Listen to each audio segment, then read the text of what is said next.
എന്താണോ താൻ വിചാരിച്ചിരിക്കുന്നത്? എവിടെയായിരുന്നു താൻ? പൊരമേയുന്നു. തന്നെ പിടിച്ചു കെട്ടി കൊണ്ടുവരേണ്ട അവസ്ഥയിലാണോ ഞാൻ?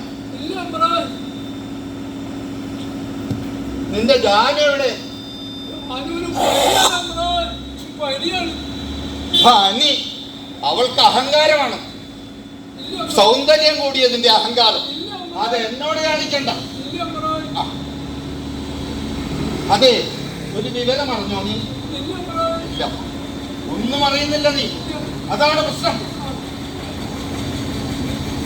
അതെ, നമ്മുടെ തൂക്കുപാലത്തിന്റെ പണി ആരംഭിക്കുക.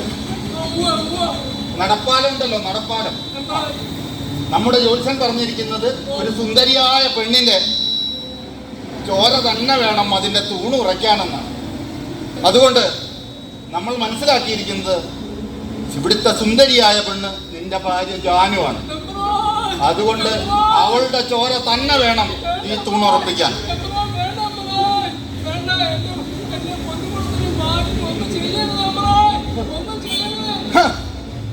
ഞാൻ തീരുമാനിക്കുമെല്ലാം. നീ ഒന്നും പറയണ്ട, ഞാൻ തീരുമാനിച്ചോളൂ. നീ പൊയ്ക്കോ.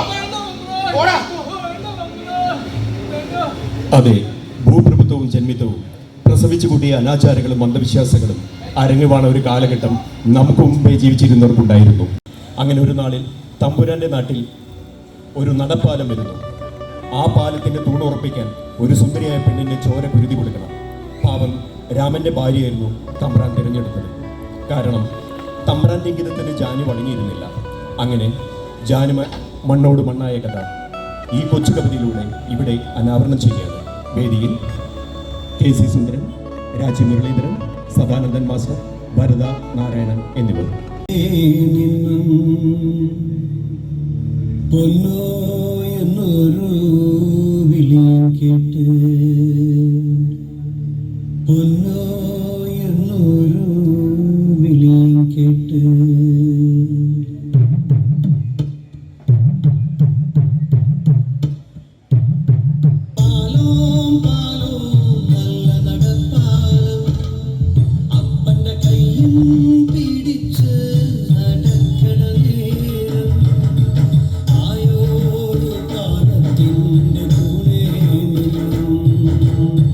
പൊന്നോ എന്നൊരു വിളിയും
കേട്ട്